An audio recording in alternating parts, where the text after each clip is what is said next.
So I'm going to take a couple minutes and just talk about how incredibly stupid everyone in my government is. This war, 2 weeks in, it's been a complete disaster. And it's been a complete disaster due to a lack of planning.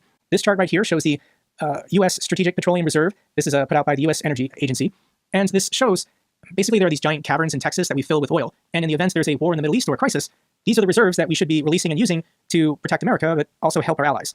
So the Strategic Petroleum Reserve was 3/4 full leading up to Russia's full-scale invasion. So this goes back to 2022. Oil prices spiked in response to Russia invading Ukraine. Joe Biden then released probably about half of the reserves through 2023 to try and bring down the price of oil. Starting in 2023, Joe Biden then started refilling it at a very slow rate. Why didn't Donald Trump refill this all the way to the top prior to launching a war against Iran? It's half depleted.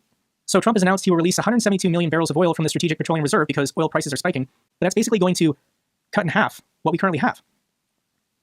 I don't know what the maximum capacity is. I don't know if this 1,000,000 barrels is the max, but it was only at 3/4. Ronald Reagan created this after the oil shocks in the late 1970s, but there was no planning. None.